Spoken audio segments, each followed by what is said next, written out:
Abran puertas, abran ventanas, llega aire fresco con nuevas ganas. Mujeres reales, cambios posibles. ¿Te pasa que necesitas hablar de lo que vivís sin que te expliquen cómo ser mujer, de lo que cansa, de lo que duele y también de lo que nos mueve a hacer algo más? Ideas, salud, proyectos, historias reales.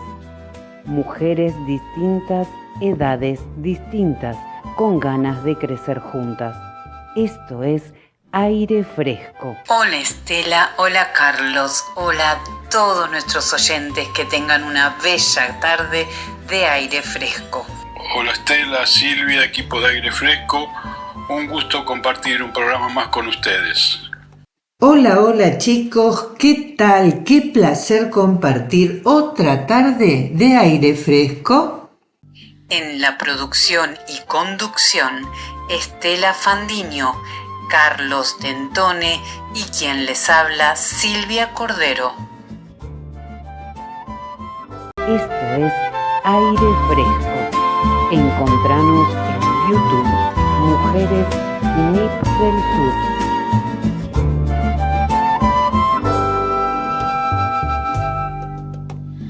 Abran puertas, abran ventanas, llega aire fresco con nuevas ganas, historias que inspiran, voces que van, redes que crecen y hacen avanzar. Brilla el sur, contagiando esperanza.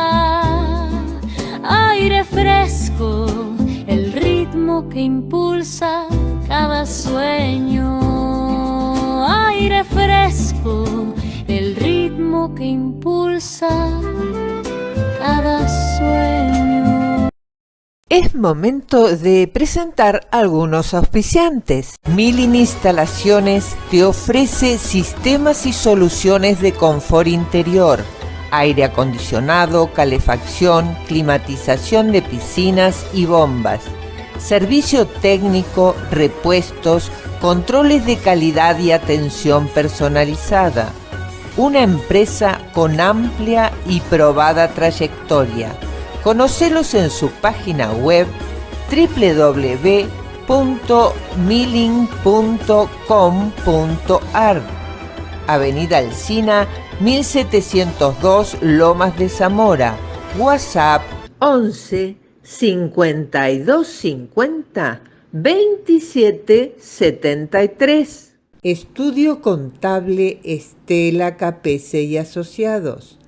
Somos un estudio contable integral donde brindamos asesoramiento no solo impositivo, sino también integral para tu empresa o emprendimiento. Nuestras oficinas se encuentran en Banfield, Carlos Croce 928, primer piso, oficina 1. Contactarse por WhatsApp al 11 4428 5050. Aire fresco, el ritmo que impulsa cada sueño. Aire fresco, el ritmo que impulsa cada sueño. Nos contactamos con la doctora María Alejandra Silva, licenciada en Ciencias Políticas de la Universidad Nacional de Rosario, magíster en Política de la Flasco, doctora en Sociología de la UBA, quien vive en Salta y vivió muy de cerca los últimos incendios. Buenas tardes, María Alejandra. Gracias por atendernos. Hola, ¿cómo estás, Estela? Saludos al equipo. ¿Qué podés contarnos de los más de 100 incendios forestales de Salta? Bueno, lo primero que hay que decir es que no son forestales, sino que debido a la urbanización que hubo en los últimos 5 o 10 años, ya las grandes ciudades están rodeadas de barrios. Por ejemplo, Salta tiene un río que se llama el Río Ancho y al lado está Cerrillo, pegado. Entonces, ¿esto qué significa?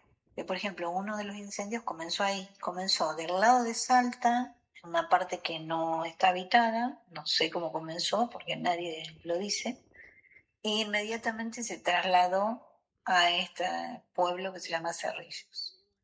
El tema es que al calor hay que agregarle el sonda, que es un viento típico de esta región. Y es increíble el nivel, digamos, del viento y los daños que ocasiona habitualmente.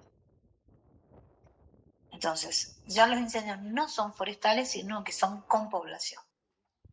Y parece que se extendían porque no era suficiente la tarea de los bomberos.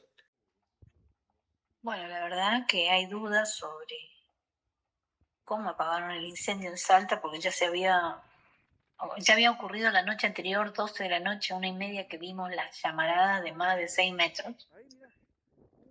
Y supuestamente vinieron bomberos y lo apagaron. Pero el fuego comenzó al otro día, a las 10 de la mañana de nuevo. Entonces,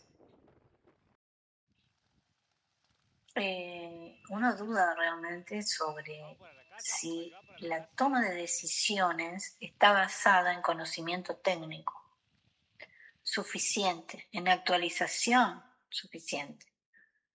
Porque un bombero tiene que saber perfectamente cómo el fuego se extiende por las raíces, se extiende por la tierra, se extiende con ese viento sonda, se extiende cuando hay sol, que no es lo mismo que a la noche.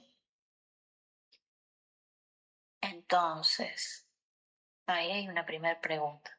¿Crees que falta capacidad técnica? Existe una ley de incendios del 2020, otra reforma del 2024, pero eso es en el papel. Se tiene que implementar en políticas, con recursos humanos, con recursos técnicos. Cuando los bomberos llegaron acá, al barrio, que había empezado el fuego a las 10:30 de la mañana, era cuando ellos llegaron a las 2 de la tarde. Y no solo que ya los vecinos habíamos trabajado en esto, sino que no tenían agua. Fueron a pedir a unos vecinos que tienen una pileta de natación. Entonces, si eso sucede en una ciudad pegada a la capital, yo no quiero saber lo que puede suceder en Cafayate, en San Luis. Por eso se extendieron a esos lugares también, ¿no? Porque la capacidad técnica es fundamental. Y en el barrio, a las 2 de la tarde decidieron cortar la luz y el agua, por ejemplo. ¿Cómo van en esa situación que apenas se había apagado el incendio, que seguía humo en distintos lugares, cómo van a cortar la luz? Es decir, ¿quién es el que decidió eso? ¿Qué formación tiene de cómo manejar un incendio que dice corten el agua? Inmediatamente tendrían que haber aparecido camiones con agua. No aparecieron. El barrio los solicitó y tampoco aparecieron en todo el día. La gente estuvo sin agua hasta las 8 de la noche. ¿Esto puede pasar en otras provincias por falta de esa capacidad, de la capacidad técnica? Uno analiza desde la gestión de riesgos de empresa, ahí en el mundo, en Europa, en Estados Unidos, en otros países, se habla de gestión de los riesgos de la empresa y se incluye el riesgo de incendio. O sea, no es algo nuevo, eso hace años. Es más, están usando incluso la tecnología de los sensores, de las computadoras,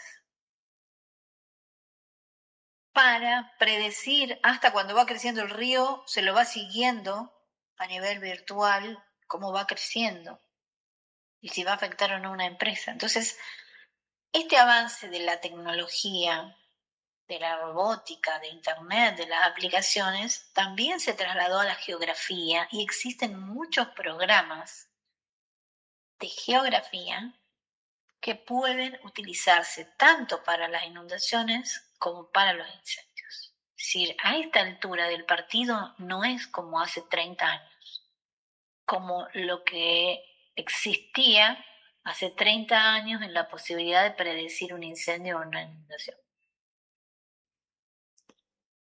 Entonces, ¿cómo podría prevenirse un incendio o una inundación?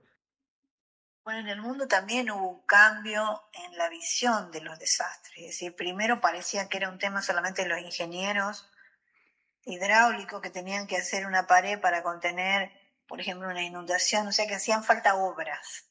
Se pasó a una segunda enfoque, justamente planteando la geografía, porque el hecho de que haya grandes ciudades y que se eliminen árboles y animales y de otros vegetales hace que eso sea, ese lugar sea más propicio para todos esos desastres. Entonces lo que hay que hacer es ver qué estamos haciendo con nuestro ambiente, nuestra biodiversidad, si la estamos destruyendo. Y Salta es una de las provincias donde hay más deforestación. Entonces la respuesta es sí.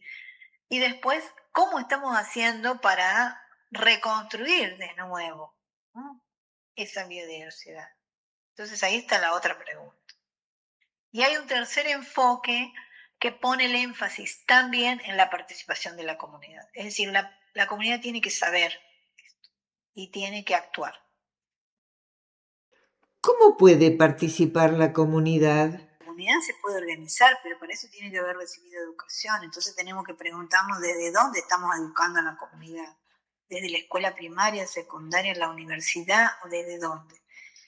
Entonces, la comunidad en muchos países está peleando sobre legislar que no toquen un árbol, que no lo saquen, porque sabe que el árbol, si yo lo saco, eso puede generar tanto, favorecer tanto la sequía como favorecer las inundaciones, ¿no?, por diferentes razones. Entonces la gente ha logrado proteger un árbol, por ejemplo, cosa que acá no hay una cultura en Salta, ¿no?, y en muchas otras provincias, pero me refiero, la población puede participar, pero siempre y cuando primero esté con una formación previa para participar. Y también puede participar organizándose, cómo apagar un incendio, cómo resolver los problemas en una inundación. Es decir, todo se puede aprender cómo hacerlo, de la misma forma que aprendieron los que son bomberos, ¿no? Es decir, hay formas técnicas, rápidas, de trabajo en conjunto. Y eso puede saberlo la comunidad. ¿Falta mucho en Argentina?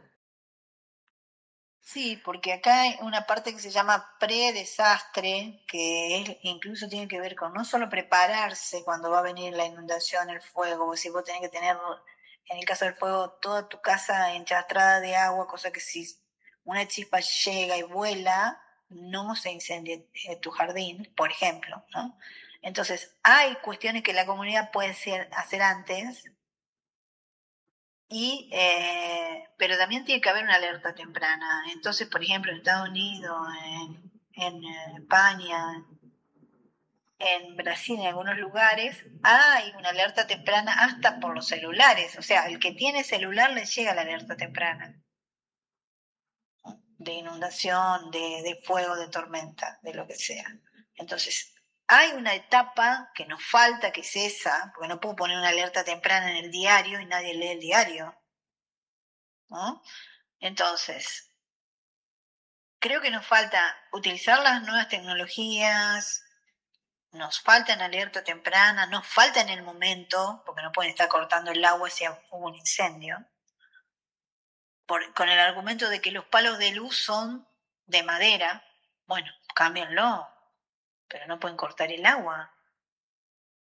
Ya los tendrían que estar sustituyendo. Entonces digo, falta en la previa, en el momento, y ni te digo después, que tiene que ver con estas discusiones de cómo reconstruimos la biodiversidad. ¿Y en salud también afecta? Sí, obviamente, o sea, este trastorno de la biodiversidad genera que aparezcan nuevos animales que antes no estaban y que empiecen a picar, que te agarren alergia. En el momento te agarran problemas en la vista y respiratorios por el fuego, ¿no? Pero también hay otras por, digamos, enfermedades infecciosas, zoonóticas y demás, por el cambio en la naturaleza y incluso en las mascotas que uno tiene. pueden sufrir ese cambio y después te lo transmiten a vos. Pero también las de salud mental. Por ejemplo, ahora en la zona del sur de Brasil, en el Río Grande do Sul, se está hablando de un cambio en la legislación para prever la salud mental climática, porque la gente queda tan afectada, deprimida, con síndrome de estrés postraumático, no puede dormir, un poquito de agua que ve que está lloviendo y ya se imagina que se inundó, que perdió todo, que esto es un daño que dura años. Entonces están viendo si pueden legislar sobre salud mental climática. Entonces fíjense todo lo que falta que nosotros discutamos y pensemos aquí en Argentina. Alejandra, ¿crees que esto solo ocurre en Salta o puede afectar a otras provincias? En el tema de los desastres justamente no hay frontera. O sea, por ejemplo, las inundaciones se tienen que abordar desde la cuenca. Y la cuenca puede significar varios municipios, provincias o 2 o 3 provincias. Es decir, el río Paraná, ¿cuántas provincias atraviesa? Y entonces, lo mismo respecto al fuego. Fíjate que acá el fuego empezó en la ciudad de Salta y se vino al pueblo de Cerrillos. O sea, las fronteras no están. Entonces esto requiere un abordaje distinto, no solo desde lo técnico, nosotros que lo estamos pensando, sino también desde lo político. Entonces, los políticos tienen que tener otra visión, ¿no? Requiere un cambio de visión en todos. Y también los bomberos. Es decir, no podemos estar dependiendo del bombero de Salta en la ciudad de Cerrillo, por ejemplo, ¿no? Bueno, entonces, a ver, ¿qué hay que pensar? ¿Cuál es el mensaje que nos dejás porque ya llega el fenómeno del Niño? Bueno, lo primero que es evidente que esto no se soluciona con dar a la gente una ayuda social después que pasó el evento. Esto requiere un abordaje de planificación interdisciplinario, de monitorear esos lugares que son de riesgo, porque van a estar expuestos al sonda, en el caso de incendio, ¿no? Al sonda, están más al aire libre. Primero, tener un monitoreo de estos riesgos ambientales, periódico, con gente capacitada, con un enfoque interdisciplinario. ¿Es posible la participación de la comunidad a partir de la educación de los riesgos? ¿Es posible la gestión de los riesgos? Pero hace falta formación continua y hace falta tener voluntad política para lograrlo. Que la excusa no sea no hay plata, ¿no? Es muy común escuchar en los municipios eso. Cuando que es el municipio el que puede conocer más todos los lugares donde están las personas, todos los riesgos y puede prevenir. Entonces, ¿es posible? Sí, con una visión interdisciplinaria, sí, uniendo la capacidad técnica a la voluntad política y la comunidad. Muchas gracias, Alejandra, y hasta un próximo Aire Fresco.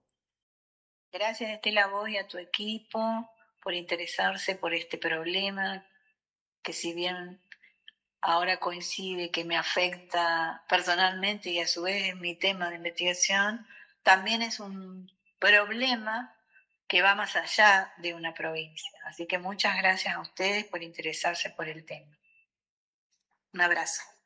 Escuchando a la doctora María Silva, no solo sentí la voz de una profesional, sino alguien muy involucrado y quizás hasta víctima del tema de los incendios en Salta. En su desarrollo habla de muchos temas que obviamente influyen en el estado de las calamidades que a veces sufrimos, como son los incendios, una urbanidad sin planificar, bueno, etcétera, todo lo que mencionó la doctora. Pero yo me quedé con un tema, y es el tema de la educación. Un tema que venimos hablando hace mucho tiempo y en muchas esferas, digamos, y es algo que nos pega fuerte. Y aquí no se trata de aquella educación para sumar o restar, para conocer ríos o montañas, o quién fueron los próceres de nuestra independencia. Va mucho más allá, tal cual nos decía la doctora. Y me parece hasta increíble que por falta de educación los problemas se generen o se agraven. Entonces la pregunta que me hago muchas veces, digo, ¿dónde está el Estado? No hablemos ni de capital ni del conurbano, que es foco de noticias diarias. Hablamos, en este caso, de pueblos de Salta, de la provincia de Salta. Y sumando a otro tipo de problemas que abarcan mucha parte de nuestro país, me sigo preguntando dónde está el Estado con esto del educar. También me pregunto o pienso, ¿puede educar si uno no está educado? Por otra parte, nosotros como ciudadanos, como pueblo, también debemos buscar la forma de educarnos, no simplemente con la institución escuela, sino educarnos en la vida, que creo que es uno de los problemas que tenemos. Y doy un ejemplo, acompañando un poco todo el desarrollo de la doctora, de lo que pasa en el conurbano sur, en alguna zona del conurbano sur, donde hay un par de arroyos que cruzan ciudades, que cuando llueve desbordan y su zona periférica se inunda. Pero esto no es de ahora, esto es de siempre, no es un problema actual. Y si es un problema de siempre, ¿cómo es que no se arregla? Porque hay arroyos que desbordan en el Río de la Plata y gran parte de ellos están entubados, con lo cual se evitan desbordes e inundaciones. ¿Y por qué otras partes del conurbano sur no se entuban, no se arreglan? Parte de la problemática de las abnegaciones es la basura que arrojan los barrios aledaños, porque tiran bolsas de basura al arroyo. Y obvio, cuando viene una lluvia, la basura se va arrastrando y se queda en el límite entre lo que está entubado y lo que no está entubado. Hay una especie de reja y toda la basura se queda ahí. Obviamente el agua que llueve de lluvia se va amontonando y va desbordando los arroyos. Entonces hay una cuestión de nosotros, de la educación de la gente también. No es solamente tener una peatonal sin papeles en la calle. Es educarnos a vivir, a no tirar la basura, por ejemplo, en un arroyo, si sabemos los problemas que trae.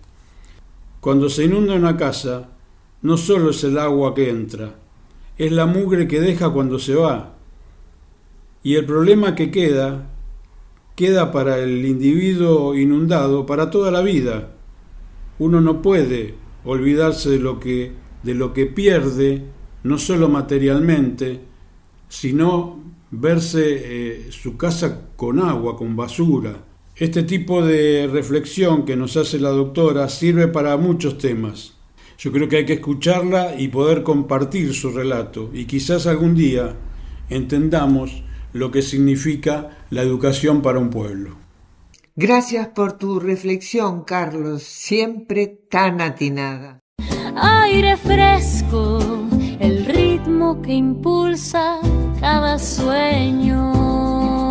Aire fresco, el ritmo que impulsa cada sueño. Se acabó el Mundial.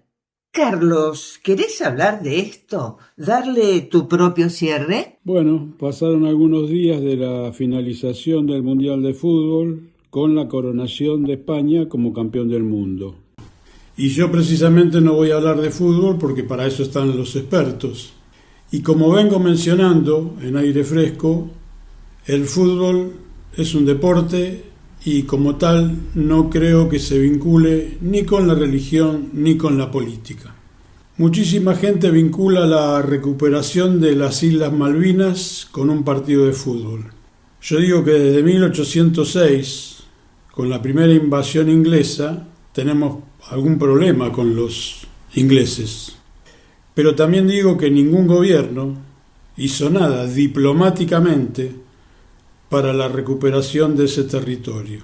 Si ningún gobierno recuperó nuestras Islas Malvinas durante años, ¿podemos pensar que se puede solucionar con un partido de fútbol y endosarles esa presión a los jugadores? Por supuesto que yo estuve feliz de ganarle a Inglaterra, pero no por las Malvinas, sino porque Inglaterra es un equipo que históricamente nos hizo siempre partido y es como un clásico rival, así como son los brasileños para nosotros. pero territorio fuera del contexto deportivo. Y no es la primera vez que jugamos contra los ingleses, y estimo que los gobernantes de todos los colores habrán tomado nota y sabrán que tienen una deuda pendiente para resolver, obviamente diplomáticamente, con todo su pueblo, con todos nosotros. Nosotros, ni los jugadores de fútbol, vamos a poder resolver estos problemas. Para eso están los gobiernos. Un tema que realmente necesitaba aclarar. Pero sí quiero hablar fundamentalmente de equipo, en la amplitud de su palabra. Y para esto me encanta vincular siempre mis temas con algún cuento, con algún recuerdo, con alguna anécdota. Una tarde vi a un albañil acomodando unos ladrillos. Me llamó la atención que antes de colocar cada uno sobre la capa de mezcla, lo golpeaba con el mango de su cuchara. Mi curiosidad fue más allá y le pregunté por qué lo hacía. Me miró con una sonrisa y me dijo: «Mira, señor, un ladrillo solo, ¿lo ve? Y puede ser perfecto, pero recién cuando lo junto con los otros, se sabe si está en condiciones para formar parte de la pared». La verdad nunca me olvidé de aquella enseñanza de este hombre. ¿Y por qué la traigo hoy? Porque, bueno, hablando así generalizando, vivimos una época donde se premia al que brilla solo, al que hace más ruido, al que tiene más seguidores, al que aparece en todas las fotos. Y hoy hablamos de fútbol, hablamos de deporte. Y recuerdo otra verdad: nadie llega demasiado lejos si no aprende a ser parte de algo más grande que uno mismo. Yendo a la selección argentina, nos brindó durante muchos años muchos títulos, pero logró mucho más que darnos títulos, como por ejemplo nos mostró que el talento también necesita disciplina. Nos mostró que un líder no es alguien que solo da órdenes, sino que sabe conducir y lograr lo mejor de cada uno de su equipo, de sus dirigidos, que el suplente es parte importante como el titular, que no solo se dirige jugadores, rodean un equipo de fútbol un cuerpo técnico, los médicos, los kinesiólogos, los utileros, el cocinero, etcétera, etcétera. Y si bien algunos pueden llegar a levantar una copa o lucir una medalla, el resto tiene el mismo derecho. Todas forman parte, todos conforman el equipo, cada uno es integrante de aquella pared. También pensaba: ¿todos los integrantes de semejante equipo tendrán las mismas ideas? Bueno, después me dije: no, imposible. Y aquí es donde prima la meta general, el objetivo sobre cada ego. Este equipo justamente demuestra que eligió escucharse, respetarse y trabajar años detrás de un objetivo. Y por qué no decirlo, trabajar detrás del mismo sueño. No siempre que se dé todas estas cosas, el triunfo es garantizado, es asegurado. No siempre se puede campeonar. Vale y se considera la lucha cuando se deja todo en el rectángulo verde y reconocer en algún momento que se pierde porque hubo un rival que fue superior. Así es el deporte. También estamos acostumbrados a esto del triunfo. Y hablando de fútbol, no por algo, cuando un equipo pierde 2 o 3 partidos seguidos, lo primero que se hace es sacar al técnico, donde no se logra continuidad. Estamos acostumbrados a eso, nos acostumbraron a que el deporte tiene prácticamente siempre 3 resultados, la mayoría, o ganar, empatar o perder. Y yo creo que este equipo, independientemente de los resultados, nos enseñó, nos demostró que parte del éxito o de la conducción es la humildad. Por eso creo que millones de personas, ante cualquier resultado, abraza a esta selección, por esto de la humildad, y nos enseñó justamente que la humildad no es debilidad. Y también, como decíamos, que un logro no es cuestión de una persona, no es cuestión de tener, por decirlo de una manera, a Messi o a Scaloni. El tema es el equipo, porque admiro lo que es un equipo, porque me gusta, ¿Por qué hago hincapié en estas cosas que me gustan y admiro de un equipo? Porque esas mismas condiciones que nos mostró este equipo, o que nos muestra este equipo, se pueden llevar en una familia, en una empresa, en un barrio, en un club, en una escuela. Y también hago una expresión un poco más efusiva a los gobernantes de un país. No es difícil tomar ejemplo. Esto equivale a cumplir una función en equipo, con un objetivo, aunque se piense diferente, y es sobre todo que ese objetivo sea sano, sea un lindo sueño, no para los gobernantes, para todo un país.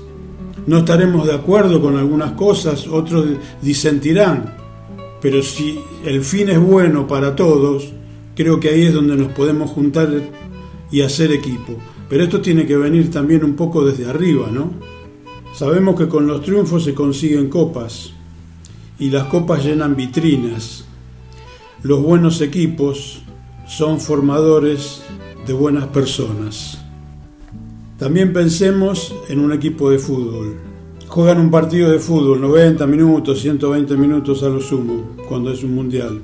Pero nos ponemos a pensar que entrenan una semana y en esos entrenamientos no hay aplausos, no hay críticas quizás hay conversaciones difíciles, quizás hay renuncias personales. Está el tema de mantener la confianza cuando hay derrotas. Hay un montón de cosas que no se ven. Nosotros vemos nada más que los 90 minutos. Y tengamos en cuenta que las finales no crean a los equipos. Simplemente revelan cómo fueron construidos, cómo fueron. Y todos estos logros que obtuvo esta selección, este equipo, indudablemente muestran eso, cómo fueron construidos. Por último, de alguna manera una anécdota mía, en el Mundial de Francia de 1998 escribí un cuento que se llamó Me olvidé del Mundial. Y era un cuento dedicado a mi hijo cuando tenía 6 años, un día de mi hijo nada más. En el 2022 retomé y escribí otro cuento que se llamó Me acordé de Qatar, porque descubrimos, o mi hijo descubrió mejor dicho, que podíamos ver un partido a la distancia y estar conversando de la vida. Y este Mundial 2026 no escribí nada, simplemente me seguí comunicando con mi hijo telefónicamente a más de 11.000 kilómetros de distancia y disfrutamos no solamente del fútbol, de los partidos, nos enojamos, nos pusimos tristes, pero también hablamos de la vida. Y hablábamos 2 o 3 horas. Y no solo el tema, como digo, fue la pelota. Hablamos de la vida y dialogar con un hijo también es fútbol. Quería agregar información. Antes de que la Junta Militar, liderada por Leopoldo Galtieri, ordenara la invasión armada el 2 de abril de 1982, Argentina y el Reino Unido sí mantuvieron intensas y avanzadas negociaciones diplomáticas para transferir la soberanía de las islas. Existieron 3 grandes propuestas. Una fue el Memorándum de Entendimiento de 1968. Reino Unido aceptaba reconocer la soberanía argentina a cambio de que se garantizaran los intereses y el estilo de vida de los isleños. Esto fue tras la resolución número 2065 de la ONU. Otro fue el Tratado de Comunicaciones de 1971. Este fue un tratado plenamente ejecutado que unió a las islas con el continente. A través de él se acordó que iba a haber líneas aéreas de estado LADE y realizaban vuelos el único vuelo comercial regular que conectaba Puerto Argentino con Comodoro Rivadavia, y que YPF suministrara de manera exclusiva el combustible y el gas a las islas, y los isleños recibieran atención médica en hospitales argentinos y becas de estudio. Y la tercera propuesta de condominio se llamó de condominio y retroarriendo. Durante los años 70 y los principios de los 80, Londres propuso 2 salidas jurídicas intermedias. El condominio, en 1974, propuesto bajo el gobierno británico de Harold Wilson, y el retroarriendo se llamaba leaseback 1980-1981. ¿Por qué fracasó? Porque a un señor se le ocurrió decir, antes de retirarme, hago una guerra. Este es mi pensamiento, ¿no? Y no quiso esperar el tiempo determinado, pero sí había grandes avances entre el diálogo de estas dos naciones. No sé, era una nota de color para agregar. Es momento de presentar algunos auspiciantes. ¿Sabías que Teresa Lancillota elabora un pan dulce genovés casero artesanal exquisito y es nuestro Made in Adrogué? Pero además ganador del primer premio en el campeonato FitHep Expo Alimentaria 2024. Este pan dulce se vende por mayor y menor para degustar todo el año. Te dejo su teléfono 11 40 38 55 51. Seguila en su Instagram @LancillotaTeresa. Fandiño Propiedades, 50 años en el mercado inmobiliario. Página web fandiprop.com.ar. Comunícate por WhatsApp al 11 2674 1834. Telas Plásticas Miliavaca. Amplia gama de artículos para viveros, loneras, librerías, bazar y ferretería. Impresiones de gran formato e insumos para cartelería. Consulta su página web miliavaca.com. Envíos a todo el país. Abran puertas, abran ventanas. Llega aire fresco con nuevas ganas. Aire fresco, el ritmo que impulsa cada sueño. Aire fresco, el ritmo que impulsa cada sueño. Como bien dijiste, Carlos, el Mundial terminó hace 10 días ya. Pero hay algo que me pone más triste que haber perdido la final. Es la campaña anti-Argento instalada. ¿Se han dado cuenta?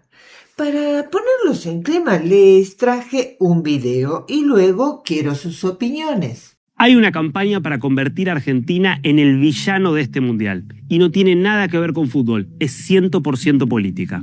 Hay una razón por la que programas de televisión, revistas y hasta políticos que nunca han hablado de fútbol en toda su vida están ahora insistentemente hablando de lo que está pasando con la Argentina en el mundial, instalando supuestos fallos arbitrales que estarían beneficiándola a pesar de todas las evidencias de que no es eso lo que está ocurriendo. La razón es que para un sector de la izquierda woke global, Argentina es un símbolo de todo lo que está mal. Esto no empezó ahora. Ya desde el Mundial de Qatar en 2022, algunas cuentas empezaron a diseminar la teoría conspirativa de que Argentina era un país racista porque en la selección no había ningún jugador afrodescendiente. La realidad es que Argentina tiene una de las poblaciones afrodescendientes más chicas del continente y es por razones puramente históricas. Nunca tuvo una población afrodescendiente grande en comparación con Brasil, por dar solamente un ejemplo. Y no hay ningún tipo de discriminación. De hecho, fíjense lo que ocurre en los clubes argentinos con los jugadores afrodescendientes, que en su gran mayoría son muy bien recibidos y convertidos en ídolos, con lo cual no hay restricciones. No es lo que pasa en Egipto, uno de los países que dice haber sido robado por la Argentina, donde el 10% de la población es cristiana y donde, sin embargo, no hay ningún jugador cristiano en la selección porque hay una regla no escrita de que todos deben ser musulmanes. No es la única razón por la que odian a la Argentina. También les molesta que sea un país con un cristianismo bastante fuertemente arraigado y que muchos de los jugadores se muestren abiertamente devotos, con imágenes de las vírgenes, por ejemplo, y rezando de forma clara y explícita. Para esta izquierda woke, que en el fondo es profundamente antioccidental, el cristianismo es un problema. Y también que, por ejemplo, no haya ningún representante de la comunidad musulmana, lo que tampoco tiene que ver con una discriminación. Sencillamente, aunque demográficamente hay pocos en la Argentina. Esta campaña, a la que se ha sumado, por ejemplo, la alcalde islamista de Nueva York, Zohran Mamdani, no tiene absolutamente nada que ver con el fútbol. Es 100% política y es una campaña contra Occidente. Viendo el movimiento que hay de odio hacia Argentina, yo digo, ¿cómo puede ser que hace unos meses nadie sabía ni dónde estaba Argentina, salvo por Messi, Maradona? Cuando vos preguntás si tuviste oportunidad de ir afuera y preguntás si conocen a Argentina, lo primero que te dicen es Maradona o Messi, pero nadie sabe ni dónde queda.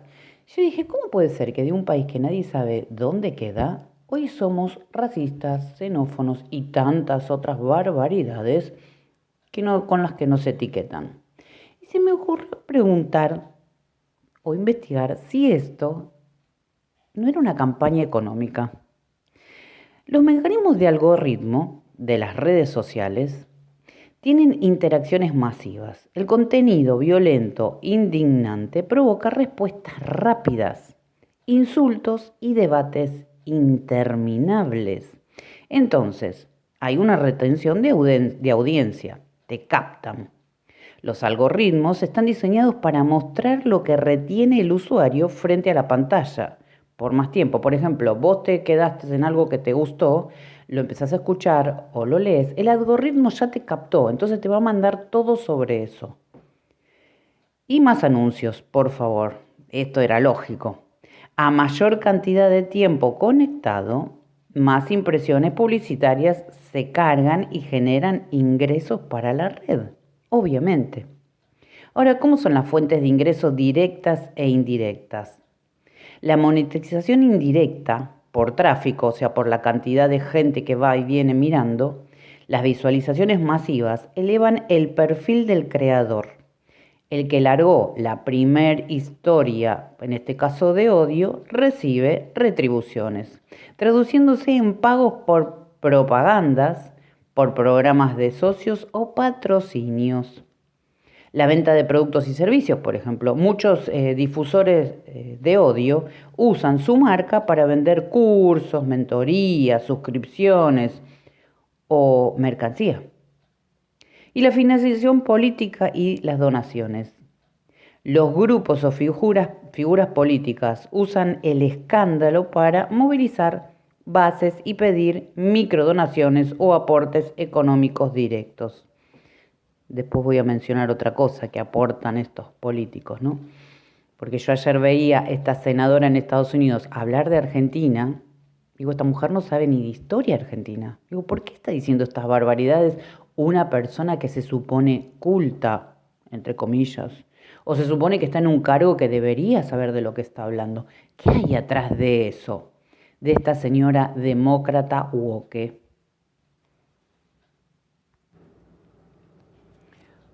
Por otro lado, volviendo a estos movimientos woke, uno de estos movimientos, para mí, que hace cosas buenas, pero también hay mucha política metida dentro, es Amnistía Internacional. Y a último momento, entre medio de todas estas campañas de odio, sacó un comunicado. La ONG británica, obviamente británica, Amnistía Internacional, volvió a entrometerse en los asuntos internos de la Argentina para impulsar la inmigración ilegal masiva y exigir que los extranjeros accedan gratuitamente a universidades, hospitales y servicios públicos financiados por los gobiernos por cualquier gobierno de Argentina. Dicen que Argentina es tierra de bienvenida, refugio y derechos, y todas las personas pueden ser parte, vengan de donde vengan. Esto afirmó la organización de extrema izquierda, que además acusó al país de racismo y discriminación mientras promueve la misma agenda de fronteras abiertas que provocó una crisis migratoria y social en Europa y la sigue provocando. Ahora, esto es contradictorio porque si esta agencia está diciendo que somos racistas, xenófobos y todos los motes que nos quieran poner, ¿por qué quiere traer gente de afuera que la vamos a tratar mal? Esto no es más que lo que pasa en Europa. Esas inmigraciones, esa trata de personas, porque no es más que eso, es un negocio con la gente. Por otro lado, como no quería sumarme a esta campaña de odio y necesito tener la cabeza tranquila porque cuando estas redes te empiezan a movilizar algo que vos no tenés ganas de sentir como bronca, decís, pará, esto no es mío, esto no es lo que pienso yo, dejá de leerlo. Y en el medio encontré algo que me encantó. En las últimas horas leí muchos comentarios sobre la final del Mundial, algunos celebrando, otros criticando y muchos reduciendo todo a una sola idea, ganar o perder. Y encontré una página de alguien que escribió algo que me encantó y te lo voy a leer. Dice, a veces tengo la sensación de que nos olvidamos de qué se trata el deporte, porque al final debería enseñarnos que competir también es una forma de crecer. Sin embargo, sabemos que una cultura basada exclusivamente en el resultado tiene consecuencias preocupantes. Cuando el único objetivo es ganar, perder deja de ser una experiencia de aprendizaje para convertirse en un fracaso. Y cuando eso ocurre, aparecen las frustraciones, la agresividad, la necesidad de encontrar culpable y la incapacidad de valorar el esfuerzo realizado. Argentina no levantó la copa esta vez. ¿Y qué significa? ¿Que fracasó? Claro que no. Llegó a otra final del mundo. Fue subcampeón y detrás de ese logro hay años de esfuerzo, sacrificio, entrenamiento, renuncias y un equipo que dejó todo en la cancha.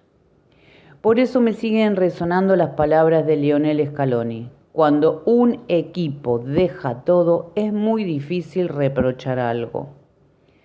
Esa frase no solo habla de fútbol, habla de una manera de entender la vida. Me pareció genial y por eso quería bajarle el tono al odio, no engancharnos con estas redes que hoy están moviéndose a más no poder. Si ves una publicación que odie, pasala de largo. No la leas, no te detengas, porque el algoritmo te va a mandar 10.000. Ahora, si encontraste algo que te llena el alma, para, mirala, releela, reescuchala. Y el algoritmo te va a llenar de este tipo de páginas. Ah, buenísimo. Entonces, quiero pasarles un video de un español que, como dicen ellos, muy chulo. Y luego tenés la palabra vos, Carlos.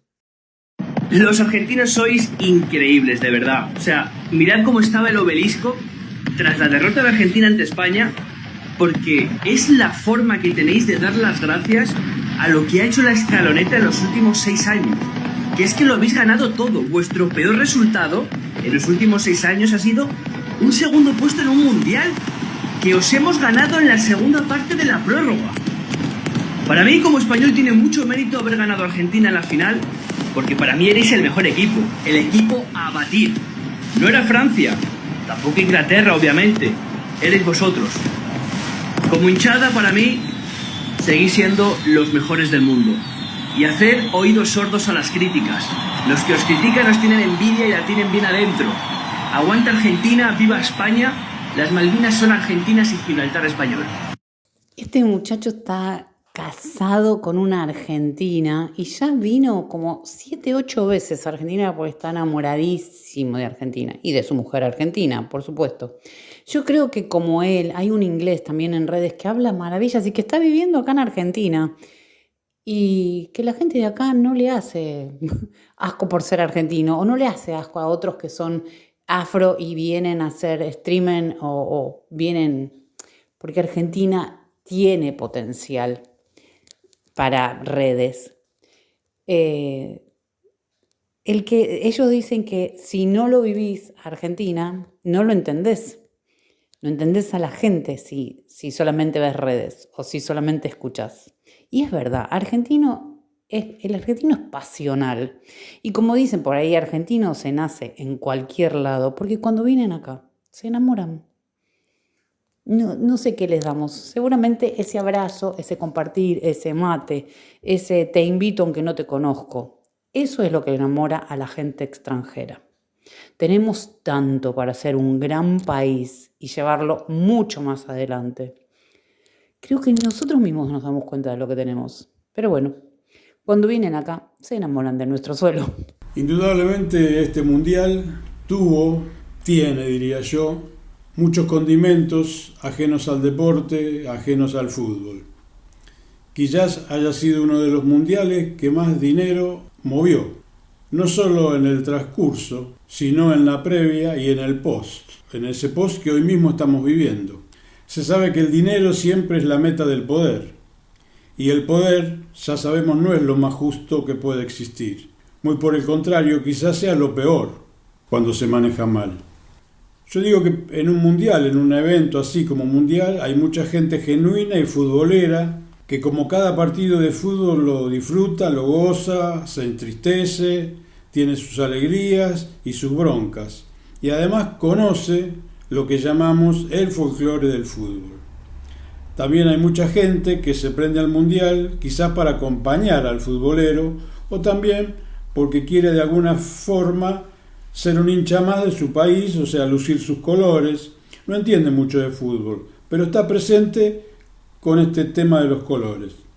Y también hay mucha gente que aprovecha un mundial para vender su cuestión, ya sea política, religiosa, social, que toma un evento como un mundial donde justamente vende su producto, para llamarlo de alguna manera, ¿no?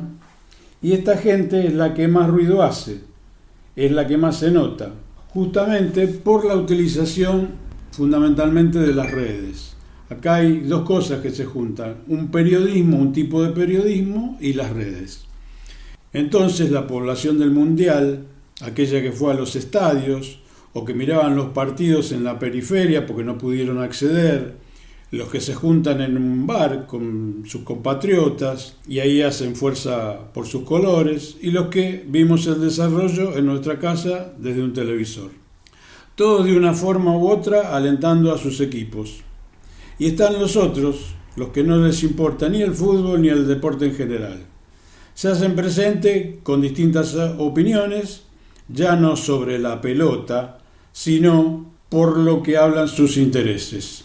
Esto, como bien explicaba Silvia, logra tener una llegada en las redes de tal forma que, por ejemplo, instalan a nuestro país como un país discriminador. Y la verdad es una picardía que el fútbol, que un mundial se tiña de otras cosas ajenas al deporte. Aclaro, si uno se pone a ver la historia de cada mundial, por lo menos desde el año 50, más o menos yo estuve investigando, no ahora, sino en otros momentos, siempre hay algún tema que se destaca extrafutbolístico, ¿no? No es el primer mundial. Y no nos olvidemos, digo que donde hay un evento así popular, masivo, digamos, hay gente que lo utiliza para plantar su semilla. Por ejemplo, una muestra obviamente es este mundial. Hay bastantes semillas plantadas con cierta maldad, con cierta cuestión que no tiene nada que ver con el fútbol, con el deporte. Si, por ejemplo, ¿por qué los eventos? Y porque en los eventos hay un montón de gente mirando, escuchando, entonces va comprando ideas o se le van metiendo ideas en la cabeza. Digamos un evento mucho más pequeño, ¿no es cierto? Pero un evento donde entregan premios, quizás algunos de los premiados aprovechan el micrófono para dar un poco algún discurso político o algún discurso hasta religioso. Aprovechan porque la gente lo está mirando, en un Oscar, en un Martín Fierro acá en nuestro país. Y también, si nos ponemos a pensar, esto de las minorías que llegan tanto, ¿por qué llegan tanto? Porque la cantidad de gente que hubo en este mundial fue, creo que tipo récord. Yo creo que la mayoría de esa gente es, como decíamos, o hincha de fútbol o acompaña a su país. Y después la minoría, quizás desde un telefonito, desde su computadora, hace semejante lío donde queda en vilo un montón de gente, ¿no es cierto? Y también yo lo comparo, de alguna manera, con estas juntadas genuinas que hay, fundamentalmente, hablo de nosotros, de nuestro país, ¿no? Donde ante un triunfo generalmente se juntan en el centro de su pueblo, de su ciudad, en el obelisco, en una fiesta familiar, digamos, entre amigos y familia, y hay 15 tipos que hacen lío, que roban, que se drogan, que toman alcohol y hacen problemas, y la familia se tiene que ir. Y lo que vemos después en las redes son justamente esas corridas, esos arrebatos, esas peleas. Y eso es lo que muestran las redes. Claro, yo me quedo mirando y, como dice Silvia, al rato me cae otra, y soy un convencido que nuestro país es un caos. Entonces creo que hay que pensar un poquito en que se aprovechan eventos grandes para vender un poco su producto. A ciencia cierta creo que nadie sabe el por qué, pero es una cuestión obviamente o política o social que tiene que ver con el poder de turno, con el político anterior o con el que venga. Algo de eso hay, indudablemente. Yo simplemente trato de dar una opinión porque trato de no meterme en este tema, pero simplemente para transmitir lo que yo siento como deporte, como fútbol. ¿Qué es eso? Lo otro es otra cosa, que puede suceder en un evento como no. Se aprovecha el evento por la masividad, digamos, ¿no? Entonces, recordar que el deporte es un deporte y nada más. Es una competición donde se gana y se pierde como en un mundial de fútbol. Navegando en redes sociales, viendo los festejos de todos lados, ¿no? Porque no solamente de Argentina, a pesar de que hay cosas raras en redes y muchas palabras en contra, hay mucha gente de muchos lugares que nos sigue y nos está alentando. Hoy escuchaba a un italiano decir por qué la selección de ellos quedó afuera, y quedó afuera no solamente en este mundial, sino en otros 2 mundiales. Y encontré una contestación de una persona que comentó, lo voy a leer literalmente porque la verdad que me encantó. Lamentablemente el nacionalismo está mal visto en Europa. Todo lo llevan para el lado del carajo. Todo es extrema de acá, extrema de allá, ña, ña, ña. Les han quitado el amor por los colores de sus banderas para imponer los colores del arco iris en pos de una Agenda 2030. Qué manera que tiene el mundo hoy. Imagínate que en España te pueden sacar una multa de hasta 3.000 euros por colgar una bandera de España en una casa en los contextos de festejo y celebración del Mundial. Están rotos, los rompieron y los corrompieron. Está mal visto que ames a tu país, pero está bien visto que les enseñes a ser transgéneros a niños de 4 años en las escuelas infantiles. Es una locura de pérdida de valores absolutas. Los han domesticado. Y aunque no querramos mezclarlo con la política, todo tiene esa connotación, pues ahora hay que cuidarse de colgar una bandera o de celebrar con euforia, envueltos en los colores de cada país o del país que amás, porque hasta eso te quitaron. Cuando los italianos recuperemos todos ese orgullo por lo nacional, te juro que las cosas van a cambiar. Un abrazo y ya sabes por quién alentar. Esto le contestaba una persona argentina nacionalizada italiana. Es raro lo que pasa no solamente en Italia, es raro lo que pasa en Europa. Y yo creo que les falta esa pasión, esa cosa de corazón. El fútbol será para mí un circo para entretener a las masas, pero la realidad es que nos une en una alegría. Me encantaría escuchar las voces de vos, Carlos, y vos, Estela. ¿Qué opinan de esto?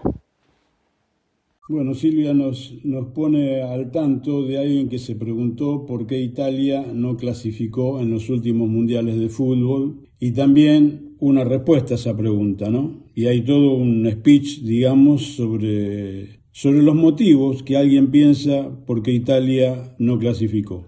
Yo no iría muy lejos, yo me baso justamente en algo que en una conferencia de prensa dijo el técnico argentino Scaloni, cuando alguien le preguntó sobre el partido Inglaterra-Argentina, que además de lo que significaba para el Mundial, para nosotros los argentinos y quizás para los ingleses también era un poco distinto, un poco una emoción, un poco una pérdida, bueno, toda una cuestión. Y Scaloni respondió simplemente, es un partido de fútbol. Quizás lo contestó públicamente y quizás adentro él también sienta cosas con Inglaterra como podemos sentir cada uno de nosotros.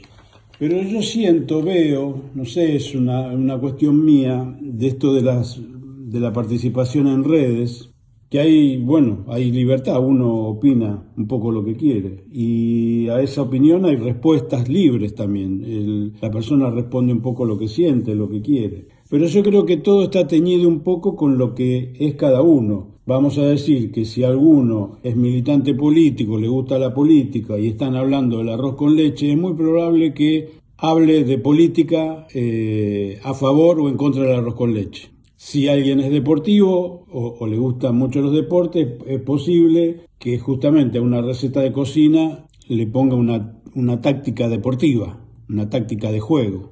Entonces creo que las cosas como son, o sea, Italia creo que no clasificó, porque perdió partido, porque no supo quizás aprovechar momentos. Italia fue potencia en algún momento del fútbol y hoy no lo es. Tuvimos a un Brasil que prácticamente ganó 5 campeonatos mundiales seguidos y hoy ya no es el mismo. Y esto no tiene nada que ver ni con la política, ni con el género, con nada. O sea, el deporte es el deporte y eso es lo que pienso yo. Que todo influye, no vamos a ser ingenuos en eso. Pero como dijo Scaloni, un partido de fútbol es un partido de fútbol. Y la no clasificación de Italia es porque no llegó, como no llegó otras veces, como no llegó Argentina en alguna oportunidad. Yo no puedo agregar mucho, no entiendo de fútbol y no tengo la menor idea por qué no calificó Italia. Si bien estoy de acuerdo que un partido de fútbol es un partido de fútbol, sin embargo, si todo hubiera sido distinto y en la semifinal hubiéramos enfrentado a España, lo hubiera celebrado, sí, pero porque nos daba el pase a la final. Y si en la final perdíamos con Inglaterra, todavía lo estaría llorando. El encuentro con Inglaterra, yo creo como muchos, lo sentimos como el gran triunfo. Por algo será. Aire fresco, el ritmo que impulsa cada sueño. Aire fresco, el ritmo que impulsa cada sueño. Auspician este programa Estela Capese Estudio Contable, Telas Plásticas Miliavaca, Pan Dulce Teresa Lanciliota, Milling Instalaciones, Fandiño Propiedades. Por hoy se terminó Aire Fresco, pero volveremos la próxima semana. Llegamos hasta el fin del programa.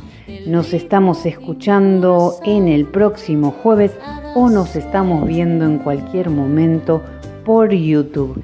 Que tengas una excelente semana. Nos despedimos hasta el próximo jueves aquí en Aire Fresco. Carlos Dentone.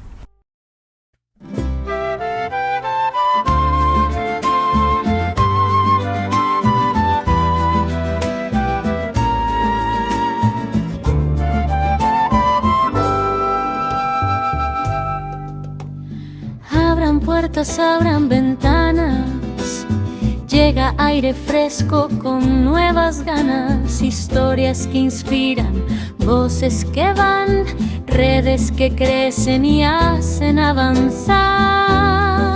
Brilla el sur, contagiando esperanza. Aire fresco, el ritmo que impulsa cada sueño. Aire fresco, el ritmo que impulsa